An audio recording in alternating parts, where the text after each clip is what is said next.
Bonsoir. Juste pour vous dire en quelques mots comment est-ce qu'on est arrivé à voir ce film pour la première fois. Donc en 2016, avec Eleonore, on a fait un premier voyage en terre à Warhoun, donc tout au nord du Pérou, à la frontière avec l'Équateur. Et on voulait aller comprendre et recueillir le point de vue des Awarhoun qui avaient lutté donc, en 79 contre Werner Herzog et son projet de film Fitzcarraldo, et essayer de comprendre directement auprès d'eux ce qui s'était passé, comment les uns et les autres s'étaient organisés. Et une des premières choses qu'on nous a montré dans le village de Wawai, donc une communauté native qui était vraiment directement concernée par le projet de film, le bateau de Fitzcarraldo devait passer sur la colline du village. Et donc on arrive, on présente succinctement nos idées de recherche, et le premier truc qu'on nous montre au collège, dans une salle de classe, c'est ce film, mais sans aucune information, sans nous raconter d'où vient ce film, pourquoi est-ce qu'ils ont une copie, qui l'a réalisé, à quelle époque. Et donc on a quitté le Pérou quelques mois après en ayant ce film en tête avec plein d'autres choses. Et 2 ans après, en 2018, on a rencontré quelqu'un dans la ville commerçante du coin qui était en mesure de nous raconter toute l'histoire du film, Évariste Moukwak, à l'époque jeune leader, qui s'est opposé au projet de film d'Herzog. Évariste Moukwak, vous allez le voir régulièrement dans le film.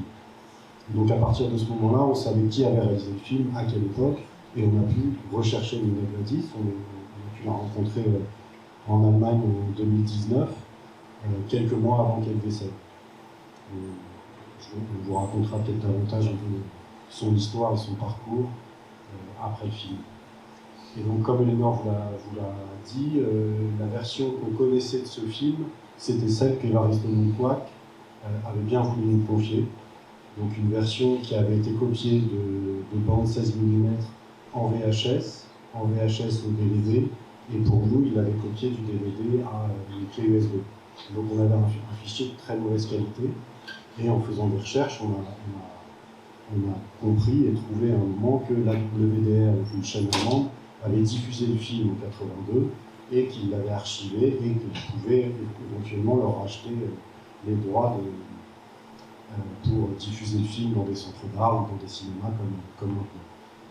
La version que nous on avait du film jusqu'à il y a peu, il n'y avait pas ces 2 premières minutes où Nina Gladys s'exprime en allemand avec des petits croquis et elle explique justement comment se sont ficelées les choses.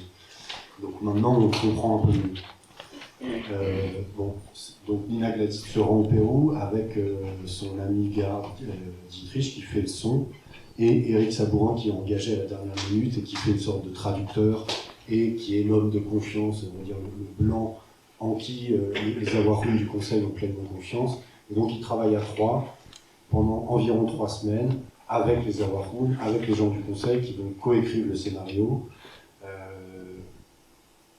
demandent à Nina donc, de rédiger ce contrat et de le signer, comme quoi Nina accepterait de co-monter aussi le film, et que Evaristo ferait un nouveau voyage en Europe et aurait donc un droit de regard sur le montage final. Sur le montage, on a plusieurs histoires.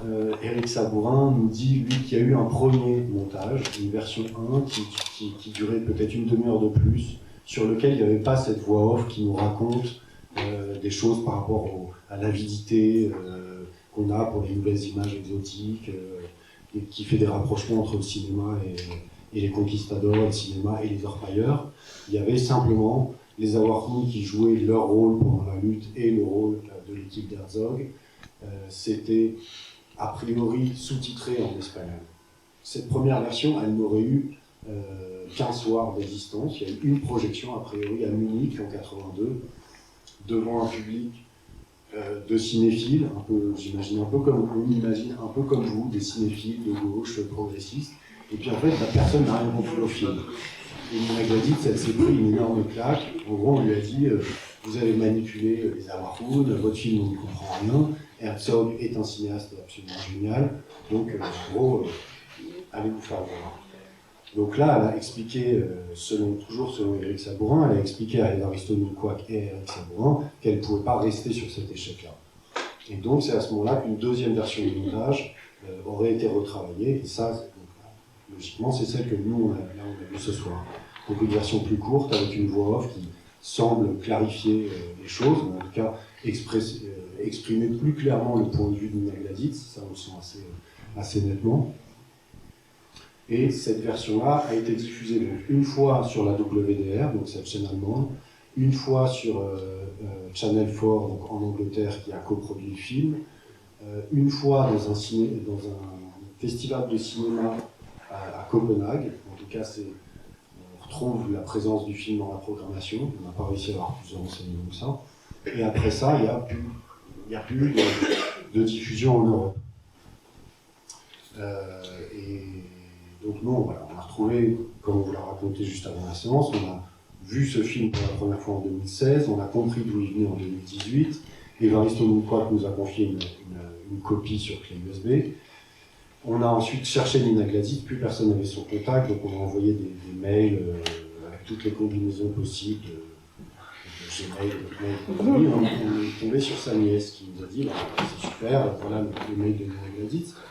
On a pu la rencontrer, elle nous a raconté les peu de souvenirs qu'elle avait du tournage. On était un peu déçus parce qu'elle nous a surtout parlé de l'humidité et de la chaleur et de pas grand chose. Elle se souvenait pas. Alors elle se souvenait sans doute de pas grand chose et d'autre part, elle était sur un autre combat qui l'a occupé une bonne partie de sa vie contre Leni Riefenstahl, une cinéaste à coquiner avec le Troisième Reich. Et elle était en train de finir de rédiger et d'essayer de publier un livre qu'elle a réussi à publier quelques mois après qu'on l'a rencontrée. Et donc elle avait peu de temps à nous accorder. La chose positive pour nous à l'époque, c'est qu'elle nous a dit en gros, c'est super ce que vous faites, vous pouvez montrer le film dans des expos, dans des cinémas, allez-y. Et donc après ça, elle est décédée peut-être 6 mois ou 1 an après, juste après avoir publié son livre. Voilà. Est-ce que vous avez des questions? La deuxième partie de la question sur vous, parce que vous avez... C'était quoi votre... Enfin, je sais pas, l'idée que j'ai, mais sans doute les partager, quoi. Qu'est-ce que vous êtes allé faire là-bas? Bah, nous, on voulait... ça remonte à 2016. On voulait aller... on avait entendu parler de cette histoire de ce village. Alors nous on dit indigène parce qu'au Pérou, les Awahoun, eux, ils parlent de indígena. En France, c'est plus compliqué le terme indigène, il est un peu spécial, donc je ne sais pas comment vous vous sentez avec ce terme, mais nous on l'utilise aussi parce que dans le milieu universitaire, c'est ce terme-là, et il n'est pas péjoratif, il est compliqué. Mais on peut dire indien, c'est compliqué aussi, natif aussi, enfin bref, donc nous on a opté, on parle de indígena, d'ailleurs souvent on met en italique, en espagnol, comme ça il n'y a pas de... donc ça c'est important aussi sur ce terme-là. On avait entendu parler de cette mobilisation de ce village qui n'avait pas accepté de travailler avec Herzog. Donc on y est allé, on avait un peu un échange avec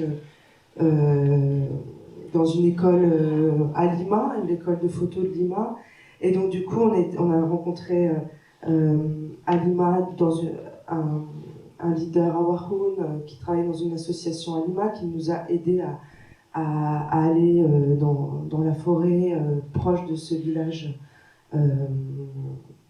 C'est plein d'étapes pour arriver jusque là-bas.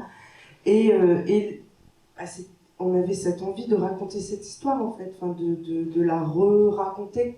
Parce que finalement, on avait lu le carnet de notes de Herzog qui s'appelle La conquête de l'inutile, où là, il raconte un peu tous ses sentiments dans la forêt, toutes les galères, le fait qu'il se fasse virer par les Awahoun.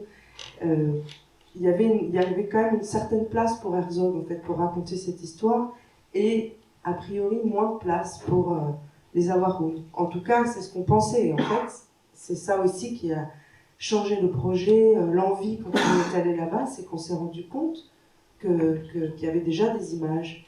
Et donc plutôt que de se dire on fait nous des images et puis on met de côté tout ce qui a été fait, on s'est dit au contraire non, on va réunir, on va essayer de faire un livre d'ailleurs où il y aura parce que là il y a ce film-là de Nina Gladit du Conseil, mais il y a aussi des images, il y a pas mal de documents. Elle parle à un moment que la lutte s'est menée aussi beaucoup de manière bureaucratique, donc il y a beaucoup de textes. Et voilà, nous on a aussi fait des images, mais elles donnent peut-être à voir un peu une actualité du village. Voilà, ça fait 40 ans, donc c'est différent. Qu'est-ce qui se passe où on est de collège? Voilà, on met un peu des virgules plutôt que des virgules pour ce grand récit. Voilà, est-ce que ça répond un peu à la question? Est-ce que vous avez peut-être des remarques, pas compris des trucs ou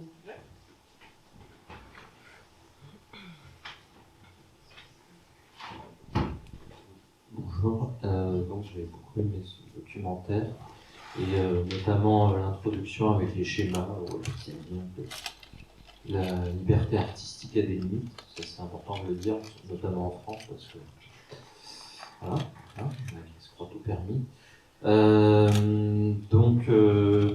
Qu'est-ce que je voulais dire? Oui, alors j'ai 3 questions. Alors, première question, en fait là, donc finalement, il a quand même fait son film là, et donc voilà, il a fait sur le territoire d'autres communautés autochtones, d'après ce que j'ai compris. Donc là, c'est précisé à la fin que chez ces communautés, ça a provoqué la mort de 5 personnes. Et quelle autre conséquence ça a eu, voilà, pour ces communautés. Sinon, deuxième question, oui, il y a eu un film aussi de cet individu, là, Herzog, qui est beaucoup plus connu, parce que je ne connaissais pas du tout ce film, je sais pas quoi, enfin, je suis en train de ne pas le prononcer, Aguirre ou la colère de Dieu. Et moi j'ai entendu par ma mère mais alors rien de précis, que en fait il avait aussi fait des choses, alors je sais pas exactement, mais en tout cas il avait aussi maltraité des Indiens. Alors je sais pas si c'était aussi grave, enfin ça allait aussi loin que là, mais bon bref, s'il en savait plus quoi. Voilà. Et troisième question, est-ce que ce documentaire est visible sur internet? Voilà.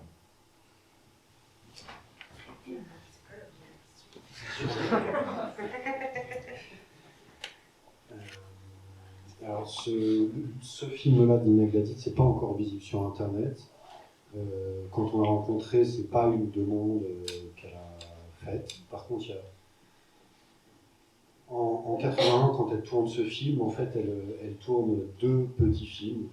Celui-ci, un petit film, ce film-là, et un autre film où elle enquête sur le tournage de Tifland, de Leni Riefenstahl, qui a à l'époque engagé des Roms dans des camps de travail et qui a ensuite ne s'est pas préoccupé du fait que ces Roms-là finissent à Auschwitz et soient en partie tués. Et donc, cette année-là, elle répond à une commande de la WDR, en tout cas c'est ce qu'on a compris, en réalisant ces 2 films-là. Le film sur Leni Riefenstahl, il a été mis au placard parce que Leni Riefenstahl a porté plainte contre Nina Gladitz et il n'a pas été visible pendant 40 ans, jusqu'à l'an dernier. Nina Gladitz sort son livre, et là, il y a des cinéphiles, des intellectuels en Allemagne qui écrivent des courriers aux archives de la WDR et qui demandent à ce que le film soit visible. Et donc la WDR, ils l'ont eux-mêmes mis sur Internet, ce film-là est visible sur YouTube. Ce n'est pas encore le cas de celui-ci. Nous, ça nous paraîtrait assez logique qu'il soit visible sur Internet. Les droits, a priori, vont appartenir à l'État allemand parce que l'héritage de Nina Gladitz a été refusé par sa famille. Donc, on est encore dans une période un peu instable sur les droits vis-à-vis de ce film-là. Nous, on peut difficilement se permettre de le mettre sur Internet comme ça. Voilà. La question d'avance, la deuxième, sur les conditions de tournage chez les Achaminka et les Matsilenga, donc qui sont 2 peuples de la Selva centrale, de la partie centrale de la forêt amazonienne du Pérou, ça a été encore plus compliqué et sans doute encore plus atroce parce que le film s'est effectivement réalisé là. Herzog et son équipe y ont passé du temps. Et à cette époque-là, sur ce projet de film-là, finalement, plus on passait de temps avec eux, plus mal on était, quoi. César Vivanco Luna, l'anthropologue de Cusco, dont vous avez vu le personnage dans le film, lui-même va quitter le projet au moment où il se rend compte que les Achaminka refusent de tourner dans le film d'Herzog, mais acceptent de prêter un bout de leur territoire. À ce moment-là, l'équipe de production d'Herzog se dit « Ok, on a le territoire, il nous manque les Indiens ». Du coup, ils sont partis chez les Matsigenga, le peuple d'à côté, et on proposait aux Matsigenga du travail, de l'argent. Certains Matsigenga ont accepté, ils les ont donc emmenés en avion au beau milieu du territoire des Achaminka. Les Achaminka, voyant qu'il y a des Matsigenga au milieu de leur territoire, ils se sont approchés et ils ont expliqué que c'était pas possible. Et à un moment, il y a presque eu une guerre entre les deux peuples, déclenchée par l'Indien. À ce moment-là, César Vivanco, anthropologue, a décidé de quitter la production. C'est le seul, je crois, qui a réagi par rapport à cette situation. Sinon, le film a continué périple après périple jusqu'au bout. C'est le qui a fait un gros travail là-dessus. Il y a quelqu'un un photographe qui a fait une grosse recherche là-dessus, qui s'appelle Manfred Schaffer. Voilà, il y a un petit livre qui existe sur les conditions, et il est en allemand, mais sur le tournage et les conditions de travail. Donc, il faudrait il y a ce livre à traduire du français, enfin de l'allemand au français, et puis celui de Nina aussi. Il faudrait traduire celui sur Leni Riefenstahl, là. S'il y a quelqu'un qui est traducteur, traductrice. Et puis, La première question. Oui, justement, sur le film qui est plus connu, là, Aguirre ou la lumière de Dieu. Ça, je sais pas non plus. Aguirre, s'il y avait eu un autre. Parce qu'en fait, apparemment, moi-même, on connaît Eric Samour. Ah oui. Trop bien.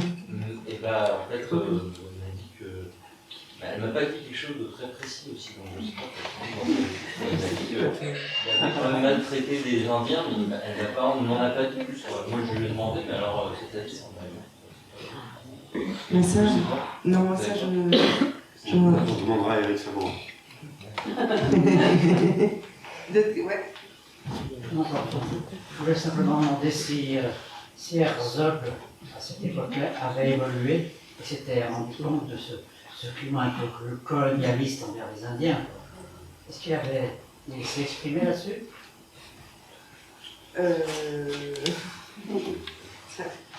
Non, mais... À l'époque, en 82, quand le film sort, qui reçoit la Palme d'Or à Cannes, évidemment qu'il ne se prononce pas en faveur des Awarhounes. Il ne parle pas des Awarhounes, c'est un passage qu'il a supprimé de sa vie. Dans son carnet de bord, La conquête de l'inutile, il parle des difficultés de tournage chez les Awarhounes, mais il résume les 8 mois où les Awarhounes s'engagent contre lui, où le conseil Awarhoun s'engage dans une lutte bureaucratique. Il résume ces 8 mois en un paragraphe, en italique, où il dit que c'est les 8 pires mois de sa vie et qu'il préfère ne pas y penser. Et c'est notamment en lisant ce paragraphe-là avec Léonore qu'on a eu envie d'aller enquêter davantage sur ce conflit. Pendant une dizaine d'années, il a eu du mal à faire d'autres longs métrages de fiction. Il a quand même été dans le milieu du cinéma assez mal vu sur le mauvais traitement qu'il a réservé aux indigènes, ce qui n'a pas empêché de repartir plus tard chez les aborigènes en Australie et faire du cinéma. Mais il a quand même changé. Il y a eu un moment où son cinéma a changé. Ça n'empêche pas encore aujourd'hui sur des plateaux, comme on dit, des plateaux de télévision le soir, quand l'audience est au maximum aux États-Unis, de raconter qu'il a toujours fait des faux documents, forcer les gens à tourner dans ses films. Donc c'est un personnage assez complexe. Il est à la fois excellent cinéaste, il y a certains de ses films et certains de ses documentaires qui sont absolument géniaux, et en même temps il roule quand même des mécaniques sur les plateaux télé en expliquant que c'est un peu un esprit. Donc il y a un truc comme ça un peu, sans doute que beaucoup trouvent super chouette, mais quand on écoute les gens avec qui ils travaillent, c'est beaucoup plus compliqué.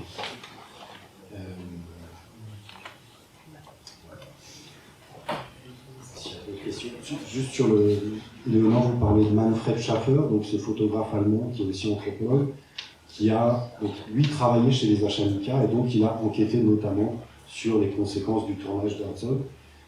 Mais ce Manfred Schaffer, il passait beaucoup de temps à Lima, au ministère de l'Agriculture et de l'Alimentation, parce que les communautés natives péruviennes dépendaient de ce ministère. Et donc il passait du temps là-bas pour essayer d'aider les Achalika et d'autres peuples sur des questions administratives. Et les Awarun, quand ils étaient au milieu du conflit avec Herzog, ils ont envoyé une délégation, les autorités élues de Wawaim, à Lima, pour essayer d'avoir un entretien avec le ministère et qu'on leur donne raison, parce que légalement, ils étaient en droit de virer Herzog. Et à ce moment-là, ils rencontrent Manfred Schaffer dans les couloirs du ministère. Et donc les seules photographies qu'on a pendant le conflit contre Herzog des assemblées générales du côté des Awarun, en fait, c'est Manfred Schaffer qui les a faites. Il a été invité par Evaristo Munkwak et la délégation qui s'était rendue à Lima à venir à Wawaim et à faire des photographies d'une assemblée générale, du territoire de Wawaim. Et ça fait partie des archives photographiques qu'on montre dans le projet avec le Nord, que ce soit dans le projet de livre ou dans les expositions. Est-ce qu'il y a d'autres questions? J'aurais cette curiosité parce que finalement j'ai l'impression que je découvre quelque part ce sujet-là ce soir avec vous, savoir si vous avez une vision sur plus largement dans le cinéma ce qu'il en est de, comme c'était en parallèle dans le film, le parallèle entre le colonialisme et le tournage des images contemporaines. Est-ce que ce sujet-là, d'une forme de colonialisme dans le cinéma, est-ce qu'il y en a d'autres exemples qui sont travaillés sur d'autres communautés à votre connaissance? Voilà, c'est une question un peu générale et vague, mais ça m'intéresse parce que j'ai l'impression qu'en fait, c'est comme une espèce de comme si vous m'ouvriez les yeux sur quelque chose à quoi j'avais jamais pensé, quoi. En fait, du colonialisme c'est vrai que c'est très, très... dans le cinéma contemporain. Oui, Quoi. Et sinon, j'avais aussi une deuxième question, et j'espère que ce ne sera pas trop, mais j'aurais cette curiosité aussi que vous nous disiez en quelques mots un peu comment, en voyant ce film, et 40 ans après, qu'est-ce qui vous a frappé, de ce qui est resté, de ce qui a changé dans cette communauté qu'on voit dans ce film, qu'on découvre, quoi. Quand vous y êtes allé. Moi, là, comme ça, j'ai pas d'autres... toi, tu m'auras peut-être, mais je pense pas forcément. Je me disais, je voulais juste vous dire que c'est vrai que Nina Gladitz, elle est enragée. Et là, dans le film, ça se sent. Mais elle a écrit un texte aussi qui est vraiment... elle défonce Herzog. Et elle sera dans le livre, normalement. Par rapport à Herzog, quand même, nous, on a un rapport... voilà, on voulait pas trop... Enfin, on le critique, mais on s'en fait pas un ennemi non plus. Donc, dans le livre, c'est ce qui transparaît, parce qu'il y a un peu... on a du recul, voilà, on est 40 ans plus tard. Du coup, le temps a passé, et on avait plus envie d'essayer de raconter l'histoire et de s'éloigner de la rage de l'époque où il fallait vraiment faire bloc pour qu'il s'en aille. Et donc, on fait dans les récits, justement, 40 ans plus tard, il y a toutes ces divisions en fait qui sont occultées ici. On dirait que tout le monde est d'accord pour refuser Herzog, mais en fait, c'était plus compliqué aussi. À l'époque, il y avait des gens qui voulaient travailler, il y avait des gens qui étaient intéressés, qui ne savaient pas trop, et que ça aurait arrangé, parce que voilà, ils avaient besoin de... Ça, on le voit dans le film, en fait, c'est une époque de changement énorme. Ils nous le racontent, genre 20 ans avant que Herzog arrive, ils vivaient dispersés dans la forêt, avec des traditions très très forte. Et puis là, ils se retrouvent autour d'écoles, à créer des villages, avec, on voit la médecine qui arrive pour faire face aux maladies. Enfin, et c'est un gros changement. Donc, nous, avec ce recul-là, on revient un peu sur toute cette période, à quel moment il arrive Herzog, en fait. Ouais, voilà, 20 ans après, qu'est-ce qui s'est passé pendant ces 20 ans. Tout ça, c'est raconté, et donc on ne fait pas le procès d'Herzog, on comprend, en fait. On essaie de comprendre comment ça s'est passé, cette histoire. Et les raisons, bien sûr, c'était tout, genre non, ils ont dit non, et au lieu de dire ok, on s'en va, il a lutté en disant mais non, il faut qu'on le fasse ce film, nanana. Il a dit mais non, en fait. Et il nous disait tout le temps, genre, il y a quelqu'un qui vient dans ton jardin, t'as pas envie forcément de l'accueillir pour faire un film sur ton jardin, tu vois, genre, juste. Mais sauf que là, c'était compliqué de refuser. Et pour cette. Je pense pas, moi, à une histoire d'autres films, mais c'est vrai qu'on devrait avoir d'autres références là-dessus. Je suis sûre qu'il y en a plein. Aguirre, La colère que Dieu, je veux te dire, mais c'est le même. Et moi, j'en ai...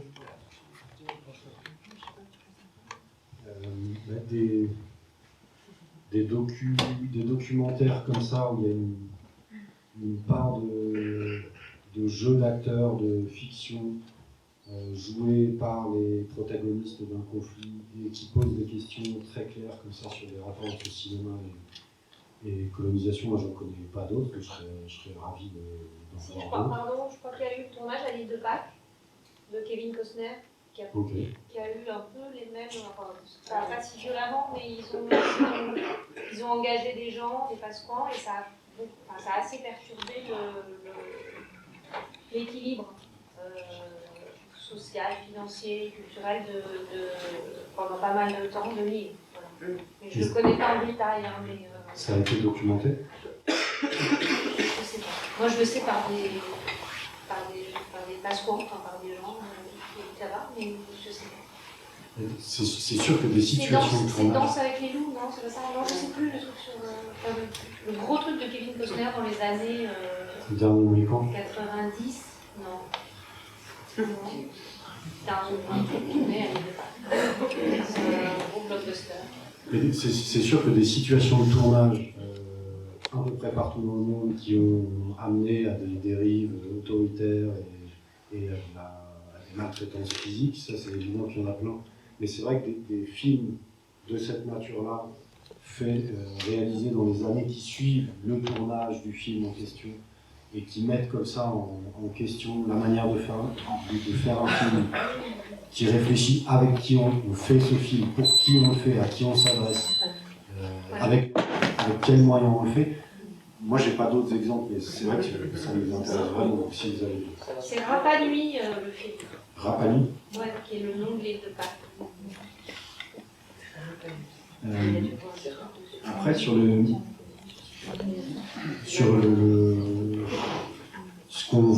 qu'on aperçoit dans le film de Nina Gladitz d'une communauté à Wahroun, donc en 81, en mai 81, lors du tournage. Alors c'est une communauté particulière, c'est Napuruka, c'est une grosse communauté où il y a notamment le siège de l'organisation, le conseil à Wahroun-Wambisa. Donc c'est sans doute une des communautés les plus resplendissantes à l'époque. Il y a un projet d'hôpital, il y a une école. Il y a beaucoup d'autres communautés qui ne sont que des groupes de maisons avec une école qui menace de s'écrouler. Aujourd'hui, les communautés où nous on est allés, ça ressemble fort à Napuruka. La plupart des maisons sont soit faites de matériaux traditionnels, donc des toits en palme avec une structure bois, ou une structure bois avec des tôles en acier, mais ça il y en a déjà en fait dans les années 80. Donc au niveau de l'architecture, en fait, il y a peu de choses qui ont changé. À Wawaï, il y a un collège flambant neuf qui a été fait il y a 3-4 ans, et donc qui est un édifice en béton, avec des tôles particulières. Donc on voit que l'État et la région ont mis de l'argent, mais c'est rare de voir des bâtiments comme ça. Et sinon, en fait, les Awaroun continuent comme dans les années 80 à faire leur jardin d'ivrier. La plupart des gens dans les villages se disent paysans, agriculteurs. Et en fait, ils sont paysans agriculteurs pour nourrir leur famille. Ils n'ont pas beaucoup de surplus à vendre. Ceux qui ont un métier, comme ils disent, parce qu'ils ont fait des études, c'est les instituteurs et les personnels de santé. Et donc finalement, ça reprend ce qu'il expliquait le documentaire.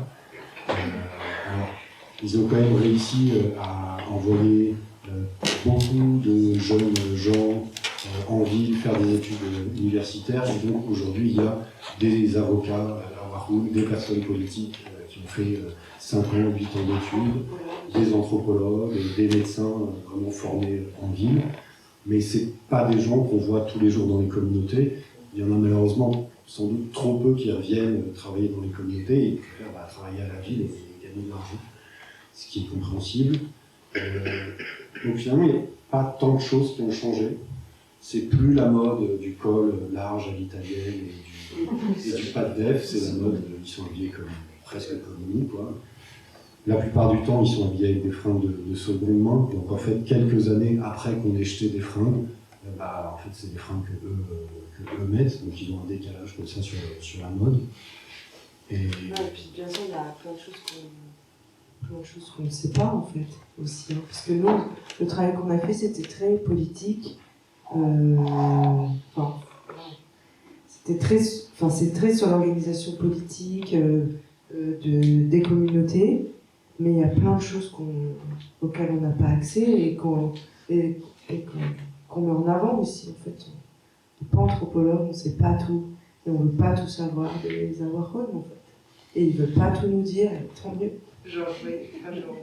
Donc on ne sait pas. Nous, on a l'impression que ça a changé, mais ça ne veut pas dire que c'est vraiment.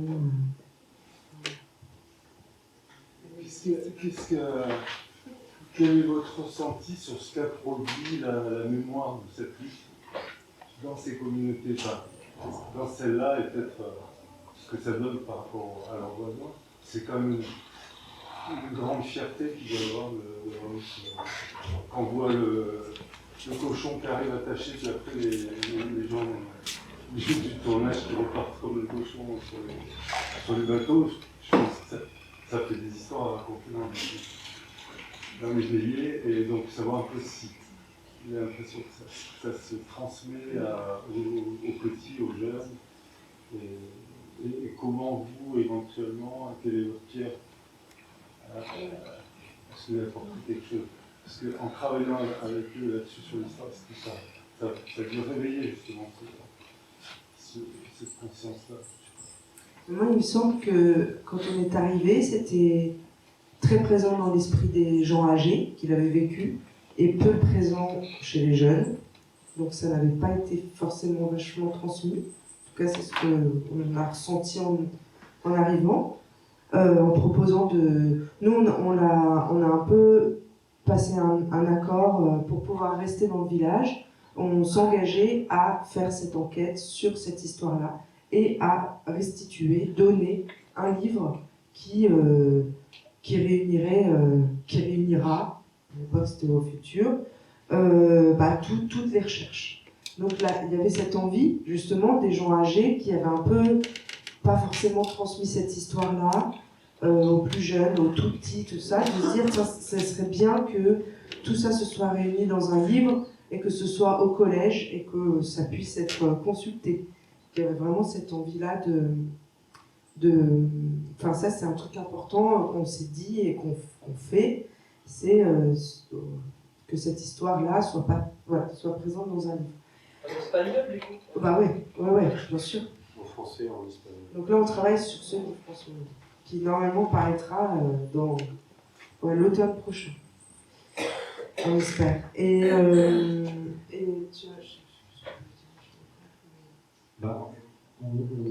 on comprend dans le film, en tout cas nous maintenant avec le recul qu'on a sur cette histoire, on comprend, quand on voit les Awaroun faire des reconstitutions, notamment celle de l'attaque du campement, en fait c'est quelque chose qu'ils pratiquent déjà depuis bien longtemps. Le fait de rejouer, de remettre en scène des épisodes importants de l'histoire de leur peuple.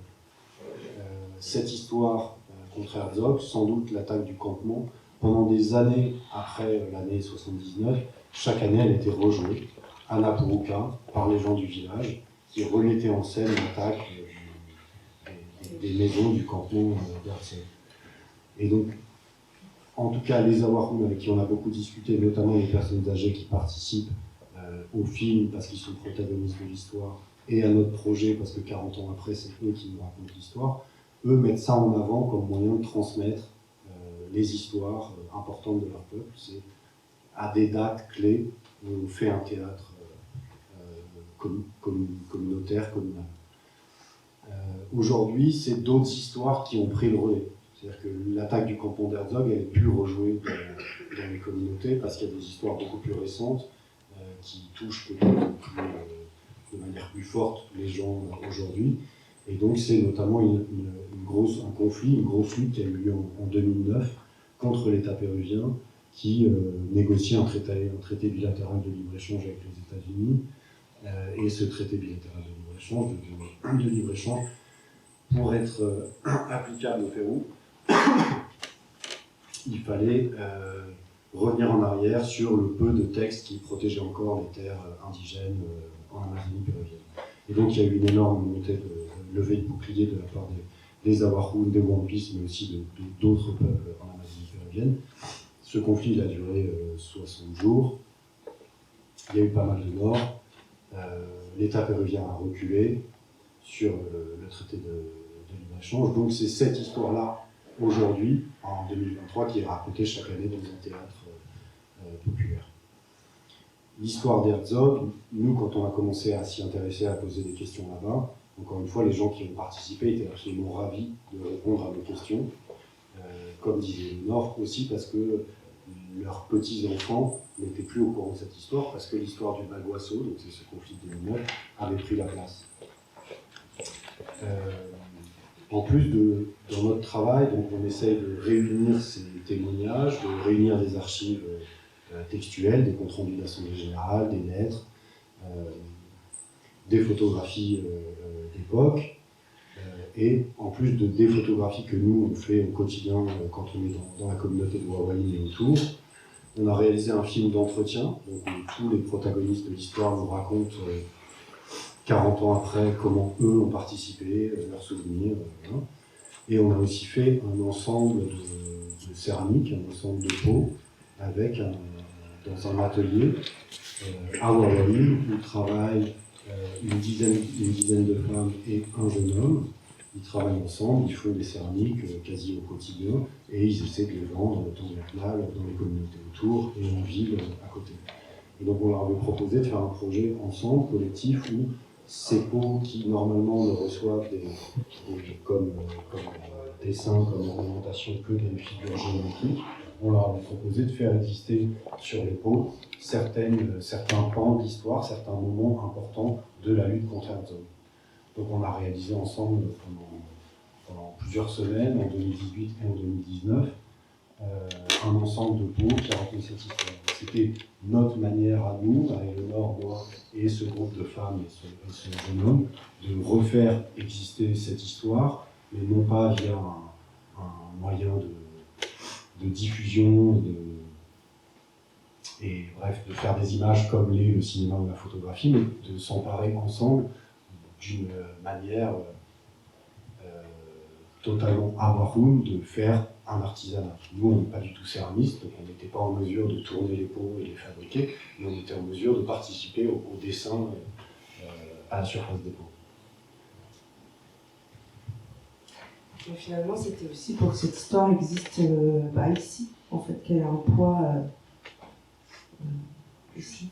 Juste une question, c'était quoi le type de régime au Pérou ils sont partis, là il est parti en 79, le territoire, donc il est arrivé en 78, 79, c'est ça, Herzog. On a commencé en fin 78. C'était quoi comme type de régime le Pérou? C'était quoi, une dictature militaire La dictature militaire était tombée quelques temps avant, et c'était, si je ne dis pas de bêtises, c'était à nouveau quelqu'un d'élu démocratiquement. D'accord. C'est la dictature militaire quelques années avant, en 75, qui fait voté et qui met en application la première loi qui donne un statut légal aux communautés natives et aux communautés paysannes. Donc, encore une fois, les villages que vous voyez, ils sont créés autour des écoles à partir des années 50, mais ils n'ont un statut légal qu'au milieu des années 70. Herzog, il débarque avec son équipe 3 années après ça. Donc il faut bien avoir en tête les chamboulements qui ont lieu à ce moment-là pour le peuple Navajo quand ce grand gaillard plein de fric débarque et propose de faire un film. C'était juste une petite remarque Ah oui, bien sûr. à propos de films justement sur le rapport colonial et cinéma.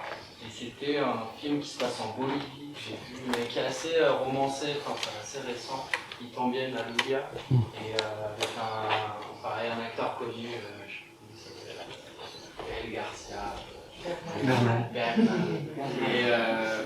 Et justement, ça se passe en Bolivie. Il veut raconter 1492 et il se retrouve face à une fronde populaire qui est plus actuelle que cette époque-là. Et donc, pour notamment le droit, les droits sur l'eau qui passent dans le village. Il y a toute une révolte populaire assez moderne.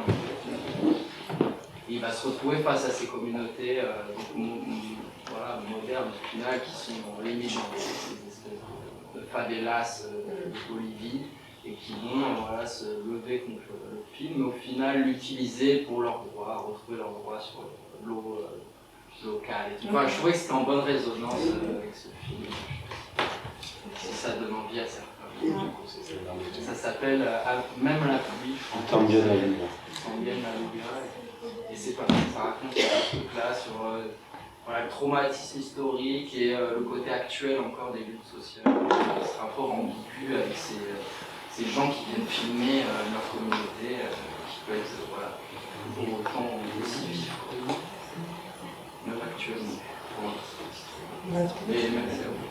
Merci à vous. Non, juste sur le rapport à l'image, est-ce que par exemple, il y a eu, comme il y a par exemple au Brésil, dans certaines communautés, des coopératives de cinéastes natifs, et est-ce qu'eux, ils ont eu envie de se saisir aussi de ça, de faire des...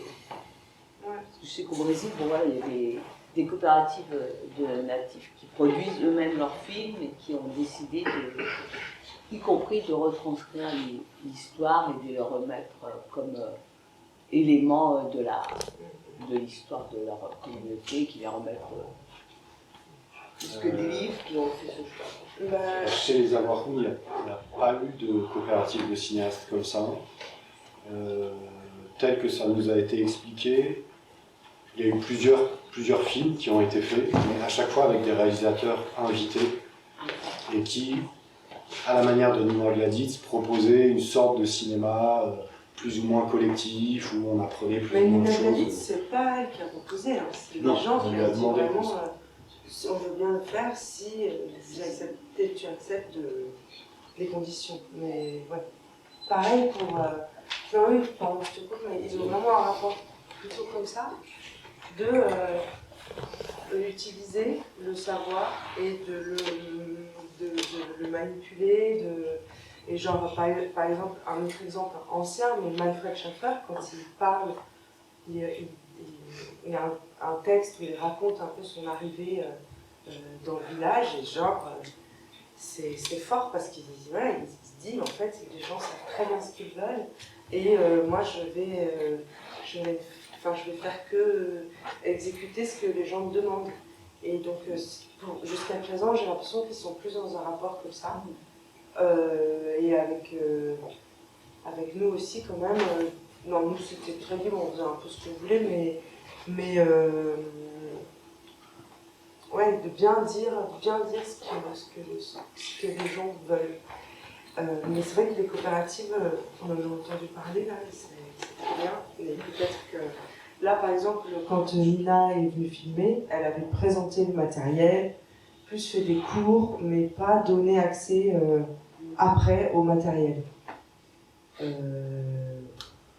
Et ça, c'est peut-être une chose qu'on devrait faire. Non, c'est ça. Il y a la question de l'image et puis il y a la question de l'oral, quoi. Mais je trouvais que c'était intéressant quand ils produisent ces films-là. Parce que, bon, c'est quand même si c'est avec du matériel, enfin, disons le leur, entre guillemets, en tous les cas, ils s'en approprient d'une certaine façon qui font qu'ils ont aussi un regard qui est différent sur la façon de filmer. Il continue, enfin, encore aujourd'hui, même notre génération à Hawaï, il y a quand même une méfiance envers la caméra, l'image, le fait de fixer le portrait de quelqu'un. Donc c'est... Ouais, ils sont, je pense, en tout cas, les gens avec qui on a un peu discuté à Hawaï, encore dans une sorte de... je sais pas, à la fois de fascination et à la fois de rester bien loin de tout ça et de nous regarder, nous dépatouiller avec notre production d'images. Et en même temps, dans certaines maisons, il y a une télé, ils regardent la télé, ils regardent les programmes. En tout cas, moi je trouve pas fantastique. Ils ont des téléphones portables, ils se filment, ils sont sur des réseaux sociaux, mais il n'y a pas, à l'université du coin, il n'y a pas un cours de cinéma ou un truc où on apprend à faire du cinéma. Mais là, c'était... Ouais. Bon, bah merci beaucoup. On va boire un coup. Merci à vous.